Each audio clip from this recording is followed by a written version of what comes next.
You are being watched, not by cameras, not by some abstract surveillance state, by the people around you. Every gesture, every word, every moment of weakness you let slip through the cracks of your composure. They are recording, not with devices, with their nervous systems, with the primitive machinery in their brains that evolved to detect submission, to identify prey, to calculate hierarchy in milliseconds. And the most dangerous part? You are handing them the data yourself. You walk through the world thinking transparency is virtue. You think authenticity means showing everything. You think being real means bleeding in public.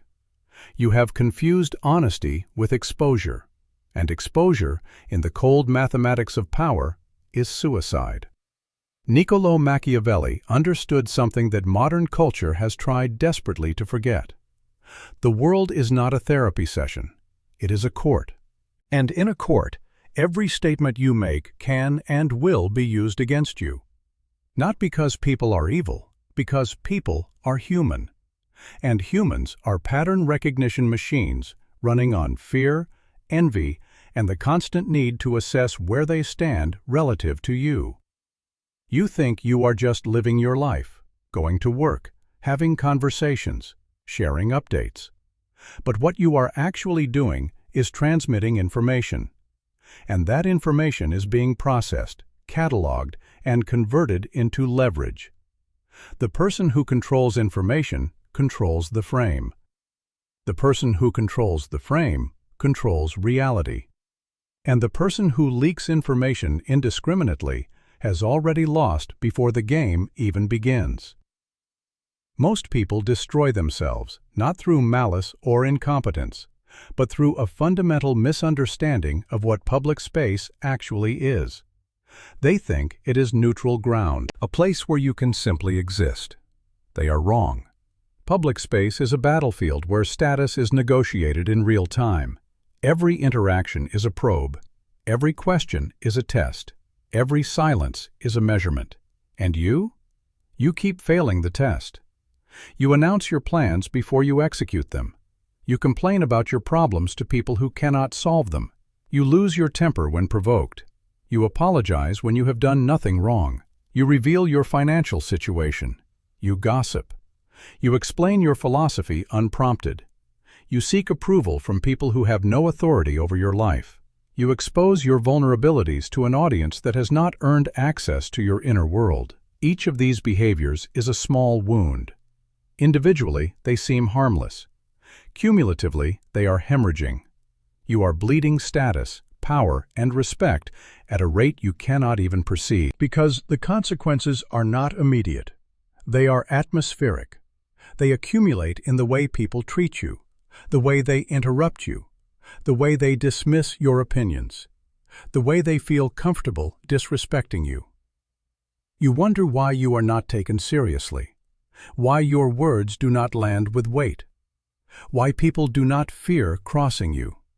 The answer is simple. You have shown them they do not need to. Let me show you how this works. Imagine you are starting a business. You are excited. The vision is clear in your mind. You can see the future. So you tell people. You tell your friends at dinner. You post about it. You explain the concept, the timeline, the goals. You are not bragging. You are just sharing. You think this is normal. What you have actually done is weaponize their doubt against yourself. Because when you announce something before it exists, you create a psychological phenomenon. You have discharged the energy required to build it. Your brain has already received the dopamine reward for accomplishment without doing the work. The announcement feels like progress. It is not. It is a simulation of progress, a hallucination. But worse than that, you have alerted every person in your proximity to your intentions. And human beings, by nature, are resistant to change in their environment.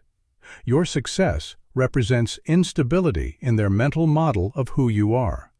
They have you categorized. When you try to leave that category, it creates cognitive dissonance, and cognitive dissonance is uncomfortable.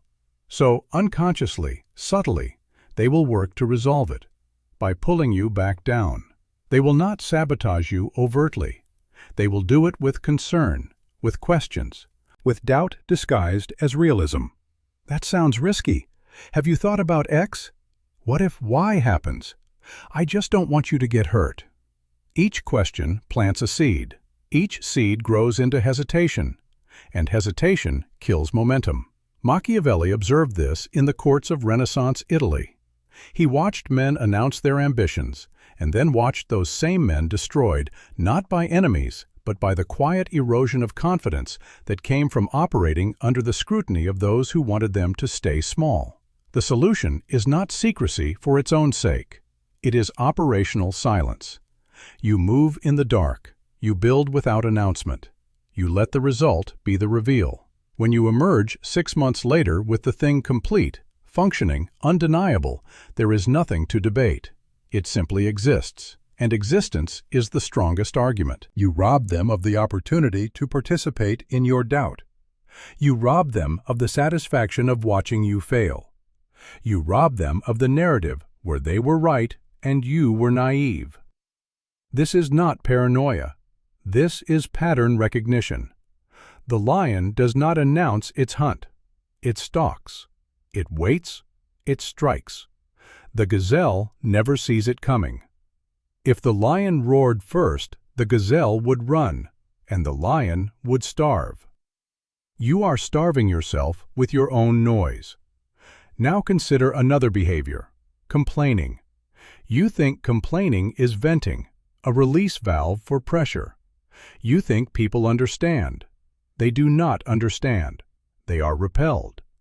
When you complain, you are doing two things simultaneously. First, you are admitting loss of control.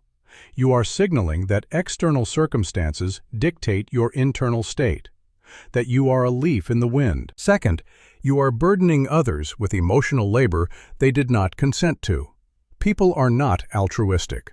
They are transactional. When you dump your problems onto them, you are making a withdrawal from an account you may not have sufficient balance in. And when the account runs dry, they stop picking up the phone.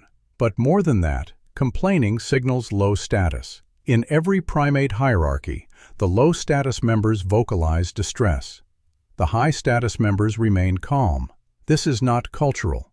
This is biological. When you complain, you are activating ancient circuitry in the listener's brain that codes you as weak.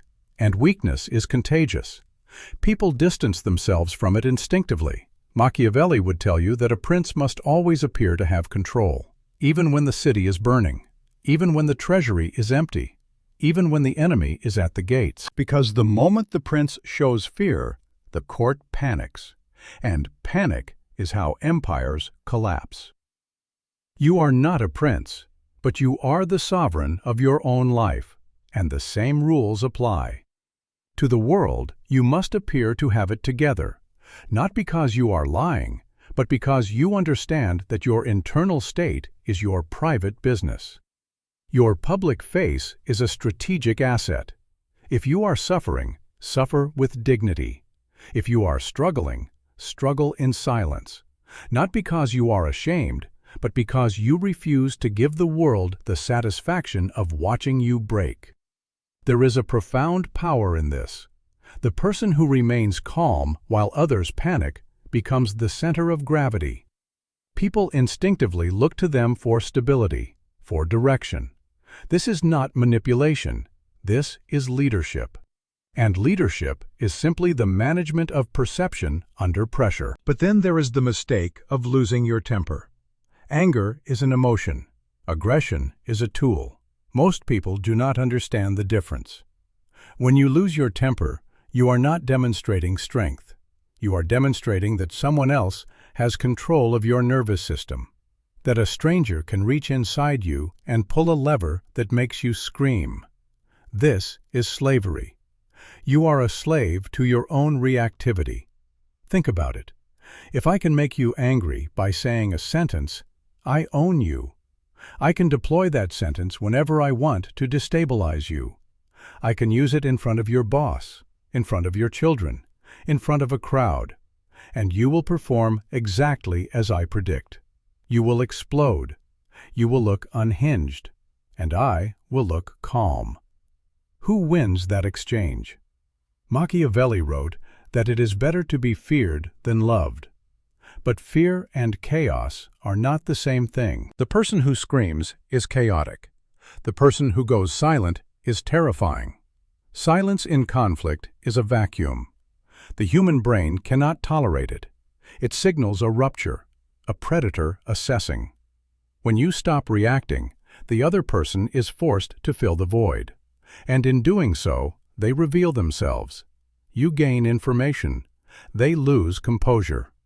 The power shifts. But this requires something most people do not have: emotional regulation. The ability to feel the fire of rage and choose not to act on it, to let it burn inside you without letting it escape. This is not suppression. This is mastery. You are not denying the emotion. You are deciding it does not get to make decisions for you. This is the difference between a child and an adult. A child acts on impulse. An adult acts on strategy. And strategy requires the ability to pause, to think, to choose. The world is full of children in adult bodies, reactive, emotional, predictable. If you can remain calm when they are losing control, you are already operating at a level they cannot touch. Then there is the compulsive apology, the reflexive sorry for existing. You apologize for being late, for asking a question, for having an opinion, for taking up space. Every apology is a micro-submission, a signal that you believe you are in the wrong. And if you believe it, they will believe it too. Apologizing when you are not at fault is not politeness. It is self-erasure. You are teaching people that you accept blame by default, that you are an easy target, that they can push and you will fold. Machiavelli understood that a leader must appear infallible, not because they are perfect, but because the perception of weakness invites aggression. If you are constantly apologizing, you are advertising your vulnerability. And predators are drawn to vulnerability the way sharks are drawn to blood. The correction is simple. Stop apologizing unless you have genuinely wronged someone. If you are late, do not say sorry. Say thank you for waiting. If you disagree, do not say sorry, but I think. Say, I see it differently. Do you feel the shift? One is a plea for forgiveness. The other is a statement of reality. This is not arrogance. This is boundary enforcement. You are occupying your space without apology. And when you do that, people respect the boundary, because you respect it first. Now consider the mistake of revealing your financial situation. Money is the rawest nerve in the social body. If you show that you have too little, people pity you. Pity is a form of contempt. If you show that you have too much, people envy you. And envy is the most dangerous emotion in human psychology. Envy does not want to elevate itself. It wants to destroy what is above it. The envious person does not want your success. They want your failure, because your failure restores equilibrium to their internal narrative. It confirms that they were right to stay small. When you flash wealth, you are not impressing people. You are humiliating them. You are reminding them of what they do not have. And eventually, they will try to take it from you. Through lawsuits, through theft, through social destruction. True wealth whispers. It is in the quality of the fabric, not the logo. The craftsmanship of the watch, not the price tag. The confidence of knowing you do not need to prove anything. Machiavelli warned against outshining the master. If you make someone feel inferior, they will hate you. Not because you did something wrong, but because you made them feel something they do not want to feel. Inadequacy. The solution is financial opacity. Let them guess. Let them wonder. Never confirm. Never deny. Keep it ambiguous. This protects you from parasites and predators alike. And then there is gossip, the social currency of the weak. When you gossip, you think you are bonding. You think you are building alliance through shared contempt. You are not. You are destroying your own credibility, because the person listening is thinking one thing. If they talk about them to me, they will talk about me to them. Gossip is information leakage. It is giving away leverage for free. The strategic mind listens to gossip but never contributes. You become the black hole. Information flows in. Nothing flows out. This makes you powerful, because people know you know their secrets.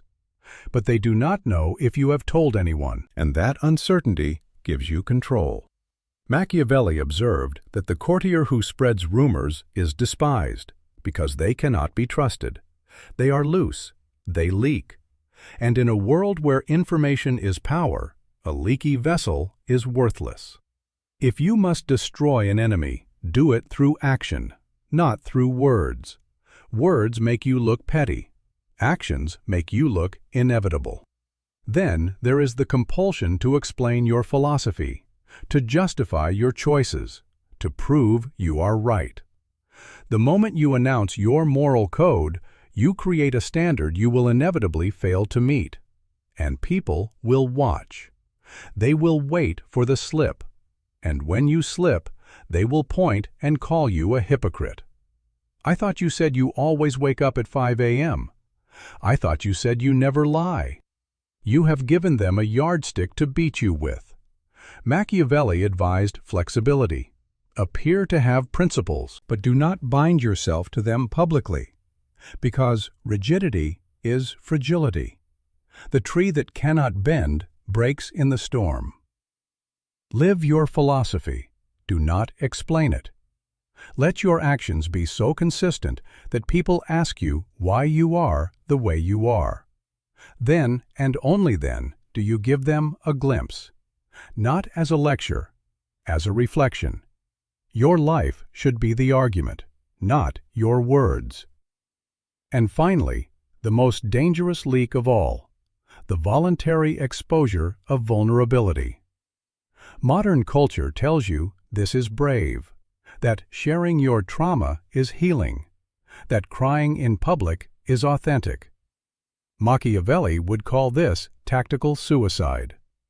Vulnerability has a place, in private, with people who have earned access to your inner world, not on social media, not in the boardroom, not with strangers. When you bleed in public, you are not bonding. You are handing people the blueprint to dismantle you. You are showing them exactly what hurts. And some people, not all, but some, will file that information away. And when they need leverage, they will use it. I know you have abandonment issues. That is why you are overreacting. I know you are insecure about your intelligence. That is why you are being defensive. You think you are building intimacy. You are building a target. The world is not a therapy session. It is a hierarchy. And in a hierarchy, weakness is exploited. Not because people are evil, because people are strategic. And strategy requires the identification and exploitation of vulnerability. You must integrate your shadow. Yes. You must face your demons. Yes. But you do this in the forge of your own mind. When you step into the light, you wear armor. Not because you are fake, but because you are protected. The king does not walk among the peasants naked. He wears the crown. Not because he is better, but because he represents order. And order requires the appearance of strength. This is not about being cold. It is about being effective. It is about understanding that the world does not reward honesty. It rewards leverage. And every time you expose yourself unnecessarily, you are giving away leverage for free. When you stop doing these 9 things, something strange happens. A vacuum forms. You speak less. You react less. You explain less. People notice. They ask if you are okay. They prod. They try to provoke the old version of you, the version that was easy to read, easy to control, easy to dismiss. Hold the line, because in that silence, you are building something they cannot touch. You are becoming unreadable, and the unreadable cannot be manipulated. The unreadable cannot be predicted. The unreadable is dangerous. You stop performing. You start observing. And once you see the game, you can never be played by it again. Machiavelli did not teach these things to make you cruel. He taught them to make you sovereign, to make you ungovernable, to make you the architect of your own reality instead of a character in someone else's script. The world is noise. Everyone is screaming for attention, validation, pity. Be the one who stands still. Be the one who watches. Be the one who keeps their cards so close that even they forget what hand they are holding. But understand this: when you seal the leaks, when you stop giving the world access to your mind, you will be left alone with yourself. And for most people, that is the most terrifying place of all. Because when the external noise stops, the internal voices begin. And you will have to face the fact that the weakness you saw in others exists in you too. That the patterns you despise in them are echoes of patterns you have not yet killed in yourself. The fortress is built, but the question remains: can you rule the kingdom inside it? Or will you discover that the enemy was never outside the walls at all?